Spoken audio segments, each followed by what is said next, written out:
The basement archives of the Imperial War Museum smelled of old paper and preservation chemicals, a scent that Dr. Victoria Hayes had grown to love over her 15 years as senior curator of military correspondence. She sat at the wooden table, carefully turning pages of a newly acquired collection, when her breath caught. The handwriting was elegant, despite being written in haste, the paper stained with what looked like dried blood and mud. "My dearest Catherine," the letter began, "tonight the shells fell so close that the operating tent shook, but your hands never trembled.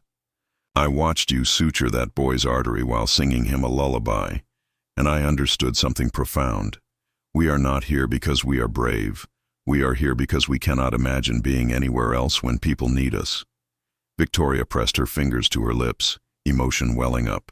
This was exactly what she had been searching for. Evidence that love, not violence, was humanity's greatest strength in wartime. She photographed the letter carefully, then began cataloging the entire collection. There were 43 letters, exchanged between two field medics, James Whitmore and Catherine Bennett, during the Korean War. Each one revealed a deepening connection forged in impossible circumstances. 3 weeks later, Victoria stood before a packed lecture hall at King's College, her presentation titled "Love as Warfare: Intimate Correspondence from the Front Lines." She clicked through images of letters, her voice steady and passionate. "We often study war through the lens of strategy, weaponry, and casualties," she said. "But I propose that humanity's true power has always been our capacity to love even when surrounded by death. These letters prove that soldiers fight not from hatred, but from profound care for those beside them and those waiting at home." From the back row, a harsh laugh cut through the silence. Victoria stopped mid-sentence, her eyes finding the source. A man in his late 30s with dark stubble and a worn leather jacket stood up. His expression twisted with something between anger and pain. "That's beautiful poetry, Doctor," he said, his voice rough. "But it's also complete rubbish. I've spent a decade photographing wars from Kosovo to Syria. You know what drives soldiers? Survival instinct, fear, adrenaline. Not some fairy tale about love conquering all." The audience shifted uncomfortably. Victoria felt her face flush, but she kept her composure. "And you are?" "Daniel Cross, combat photographer. I've seen more warfare in 10 years than you've read about in a lifetime." He grabbed his bag. "This romanticized view of war is dangerous. It makes people forget what actually happens out there." Before Victoria could respond, he walked out, the door slamming behind him. The lecture continued, but Victoria's mind was elsewhere. That evening, she found herself in the museum's small cafe, still rattled. Her assistant, Marcus, brought her tea. "Don't let him get to you," Marcus said. "He's got a reputation. Brilliant. Photographer. But he came back from Syria 8 months ago and hasn't been the same. PTSD, probably." Victoria stirred her tea thoughtfully. "Find out where he's staying. I want to talk to him." "Victoria, he was incredibly rude. He was hurting," she corrected. "And he's seen things I haven't. Maybe he needs to see what I've found." 2 days later, Victoria stood outside a converted warehouse in Shoreditch, holding a carefully wrapped package. Daniel answered the door, looking like he hadn't slept, his apartment visible behind him, walls covered with haunting black and white photographs of war. "How did you find me?" he asked, not moving to let her in. "I'm a researcher. It's what I do." She held out the package. "I brought you something. Just one letter from the collection. Read it. If you still think I'm romanticizing horror, I'll leave you alone." Daniel stared at her, then at the package. Finally, he took it. "Fine, but don't expect your mind changed." Victoria smiled slightly. "I won't. But maybe you'll change yours." She turned to leave, then paused. "For what it's worth, Mr. Cross, I don't think love conquers war. I think it's what we fight for when everything else falls apart. There's a difference." As she walked away, Daniel stood in his doorway, holding the letter, something unfamiliar stirring in his chest. Curiosity, perhaps, or maybe, despite everything, a fragment of hope. Daniel didn't open the package for 3 days. It sat on his cluttered desk, beneath camera equipment and printouts of his latest portfolio, while he tried to ignore it. But on the third night, unable to sleep, he finally unwrapped the carefully preserved letter. The paper was thin, almost translucent, dated July 1951. The handwriting was urgent but precise, written by someone accustomed to working under pressure. Daniel began to read. James, they told me you carried that child through 2 miles of active shelling to reach the medical station. When I asked why you didn't wait for the bombardment to stop, you said because she was crying for her mother, and I couldn't let her die thinking no one cared. I fell in love with you in that moment. Not because you were heroic, but because you were human. We see so much death here that we forget we're allowed to care. You reminded me. Daniel set the letter down, his hands unsteady. He picked up his camera, scrolling through old photographs he rarely looked at anymore. He stopped at one image, a picture he'd never published. A man and woman stood in the rubble of what had been a schoolhouse in Aleppo, surrounded by 12 children. The man, a former baker named Rashid, held a little girl with a bandaged head. The woman, Amira, a schoolteacher, was distributing bread she'd baked in a makeshift oven built from debris. Daniel had spent 3 days with them, documenting their impossible choice to stay in a war zone to protect children whose parents were dead or missing. He remembered asking Rashid why he didn't flee to Turkey with his own family. These children have no one, Rashid had said simply. If we leave, they die. How do I explain that to God? How do I explain it to myself? 2 weeks after Daniel left, a barrel bomb destroyed the building. He'd learned about it from a news report. No survivors. He hadn't taken a photo since. His phone buzzed. A text from an unknown number. I hope the letter found you well. There are 42 more if you're interested. They tell a complete story. Victoria Hayes. Daniel stared at the message, then typed back, meet me tomorrow. The cafe across from the museum. 2 o'clock. The next afternoon, Victoria arrived to find Daniel already there, a folder of photographs spread across the table. She sat down slowly, studying the images. They were devastating and beautiful, capturing humanity in its rawest form. These are remarkable, she said quietly. That's Rashid and Amira, Daniel said, pointing to the photograph. They weren't soldiers. Just ordinary people who decided that protecting children mattered more than protecting themselves. I photographed them for 3 days. They died 11 days later. Victoria looked up at him, seeing the pain etched in his face. I'm sorry, don't be. They made their choice. Daniel's jaw tightened. But it wasn't about love. It was about duty, responsibility, maybe even stubbornness. What's love if not choosing someone else's survival over your own comfort? Victoria asked gently. James and Catherine did the same thing. They could have requested transfers to safer positions. They had the credentials, but they stayed because the wounded needed experienced hands. Daniel pulled the letter from his jacket. I read this. Multiple times. What happened to them? Victoria opened her laptop, pulling up her research files.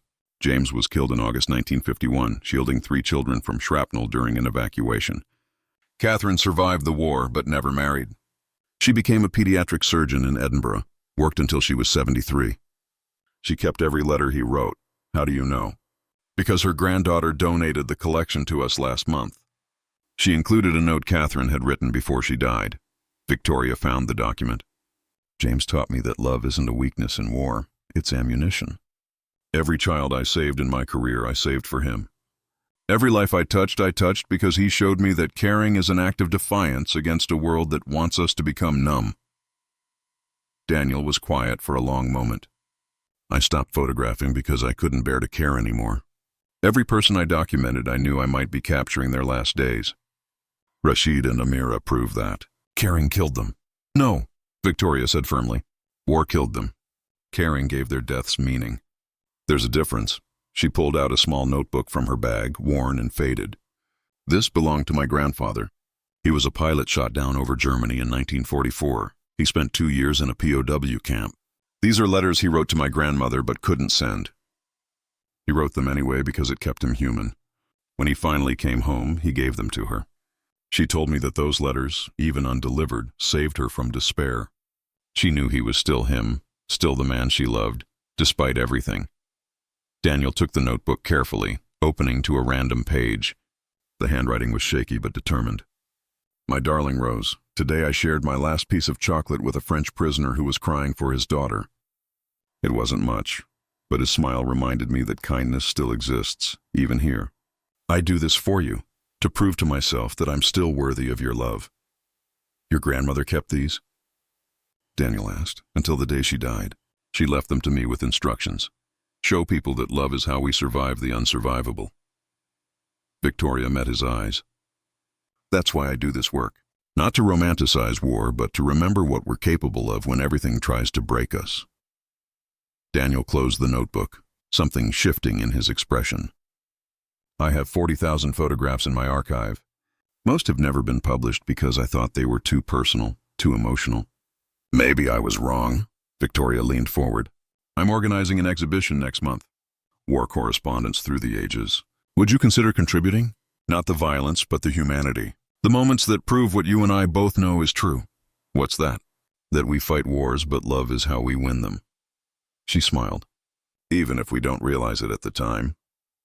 Daniel looked at Rashid and Amira's photograph again, seeing it differently now. Not as a memorial to failure, but as evidence of something indestructible. I'll do it, he said. But I want to read all 43 letters first. Victoria's smile widened. Then we have a lot of work to do. As they left the cafe together, neither noticed they were walking closer than strangers should, drawn together by shared understanding. Sometimes, Victoria thought, the best love stories begin with an argument. And sometimes the bravest thing we can do is let someone see our wounds. For 3 weeks, Victoria and Daniel worked side by side in the museum's archives. She would read letters aloud while he sorted through photographs, finding images that echoed the words written decades ago. The exhibition was taking shape, a conversation between past and present, proving that humanity's capacity for love in darkness transcended time and geography. But Daniel was unraveling. Victoria noticed it in small ways first. The tremor in his hands when helicopter sounds passed overhead, the way he flinched at sudden noises, how he'd disappear for hours, returning with shadows under his eyes. One evening, she found him standing motionless in front of a photograph of Catherine and James that had been included in the donated collection, tears streaming down his face. Daniel? She approached carefully. He wiped his eyes roughly. I can't do this anymore. This exhibition, this collaboration, pretending that any of this matters. They're all dead, Victoria. James, Catherine, Rashid, Amira, every person we're celebrating is gone. What's the point? The point is that their love survived even when they didn't, Victoria said softly. No, it didn't. Daniel's voice cracked. Love doesn't survive. It dies in the rubble along with everything else. I watched it happen. I photographed it happening. And I'm tired of pretending there's some beautiful meaning behind it all. He grabbed his jacket. I'm done. Find another photographer. Daniel, wait. But he was already gone. Victoria stood alone in the archives, her heart aching. Marcus found her there an hour later, still holding the photograph of the 2 medics. He's not coming back, is he? Marcus asked gently. I don't think so. Victoria set the photo down. Maybe I pushed too hard. Maybe he wasn't ready. Or maybe, Marcus said carefully, he's more ready than he thinks. And that's what terrifies him. Victoria worked alone for the next 4 days, preparing the exhibition with a hollow feeling in her chest. She told herself it was professional disappointment, but she knew better. Something had been growing between them, something fragile and unexpected, and now it was broken before it could fully form. On the 5th day, while arranging the final display panels, she discovered a letter she'd never fully examined before. It was the last one in the collection, written by Catherine 6 months after James's death. Her hands trembled as she read, Dear James, I know you cannot read this, but I write it anyway because it's the only way I know to survive. Everyone tells me that time will heal, that I'll move on, that grief fades. But they're wrong. The grief doesn't fade, James. It transforms. It becomes fuel. Every morning I wake up and choose to honor what we had by continuing the work. Every life I save is a conversation with you, a way of saying that what we built together wasn't destroyed by your death. Love isn't about whether we survive. It's about what we choose to do with the time we have. You taught me that, and so I will live. Not because the pain is gone, but because love demands I keep fighting, even when I'm terrified, even when I'm alone. Especially then, because that's the real warfare, isn't it? Not against enemies, but against the darkness that wants us to stop caring, stop trying, stop loving. I refuse. For you, for me, for every person who needs someone to refuse. With all that remains of me, Catherine. Victoria's vision blurred with tears. She understood now what Catherine meant. The real battle wasn't on the front lines. It was the daily choice to remain open, to risk pain, to love despite knowing loss was inevitable. She pulled out her phone and typed a message to Daniel. I found Catherine's last letter. I think you need to read it. Not for the exhibition, for yourself. She didn't expect a response. But 20 minutes later, Daniel walked through the archive doors. He looked exhausted, haunted, but present. Victoria stood up, uncertain. I've been sitting in my apartment for 5 days, Daniel said quietly, staring at that photograph of Rashid and Amira, and I realized something. I'm not angry that they died. I'm angry that I survived. I'm angry that I got to leave and they didn't. I'm angry that I'm here and they're not. Victoria moved closer. That's not anger, Daniel. That's grief, I know. His voice broke, and I'm terrified of it. Because if I let myself grieve them, really grieve them, then I have to admit how much I cared. And if I admit that, then I have to face that I might care about something, someone, again. And I can't lose anyone else. So you push everyone away first, Victoria said gently, before they can leave or die or disappoint you. I know, because I do the same thing. Daniel looked at her sharply. What? Victoria took a shaky breath. Why do you think I spend my life with letters from dead people? It's safer. They can't leave. They can't hurt me. I can love their stories without risking anything real. She stepped closer. But then you walked into my lecture, and you challenged everything I believed, and you showed me photographs that broke my heart, and suddenly I wasn't safe anymore. And that terrified me too. Victoria. Catherine's last letter, Victoria interrupted, pulling it from the table. She writes about how love demands we keep fighting, even when we're afraid. Especially then, and I think she's right. I think the real warfare isn't against each other. It's against our own fear, our own trauma, our own certainty that it's better not to try. She held the letter out to him. Daniel took it, reading slowly. When he finished, he looked up at her with raw emotion in his eyes. I don't know if I can do this, he whispered. Be open, trust someone. I'm so broken, Victoria. So am I, she said simply. But maybe that's the point. Maybe we're not supposed to be whole before we love. Maybe love is how we become whole. Daniel set the letter down carefully, then reached out and took her hand. His fingers were rough, scarred from years of carrying camera equipment through war zones, but his touch was gentle. I want to try, he said. I'm terrified, and I'll probably mess this up spectacularly, but I want to try. Victoria squeezed his hand. Then we'll try together, and when it gets hard, we'll remember what they all taught us. That choosing to love despite everything is the bravest thing humans can do. The exhibition opened 3 weeks later to overwhelming response. Photographs and letters intertwined, telling stories of love as resistance, compassion as warfare, hope as rebellion. On the central wall, Victoria and Daniel had placed a quote they'd written together. Humanity's greatest weapon has never been our capacity for violence, but our stubborn refusal to stop loving even when the world tells us it's foolish. Every act of kindness in darkness, every choice to stay when leaving is safer, every moment we choose connection over protection, these are our true victories. This exhibition honors not the wars we've fought, but the love that made us fight them, survive them. And remember, we're human despite them. On opening night, Daniel photographed Victoria standing beneath those words, explaining their project to visitors. Later, she found the photo on his laptop. He'd titled it, The Beginning. Beginning of what? She asked, leaning against his shoulder. Our correspondence, Daniel said, opening a new document on his computer. I thought we could start our own. Write letters to each other about hope, fear, healing. Not because we're separated, but because some things are too important not to write down. Victoria smiled. Remembering her grandfather's letters, Catherine and James's collection, all the words that had survived when everything else fell apart. I'd like that. That night, Daniel wrote the first letter. Dear Victoria, today I chose to stay instead of run. It was terrifying. It was worth it. With hope I'm learning to carry, Daniel. Victoria wrote back. Dear Daniel, today I chose risk over safety. My hands shook. My heart soared. With gratitude for your courage, Victoria. Their letters filled notebooks over the months that followed. They wrote about nightmares and breakthroughs, setbacks and small victories.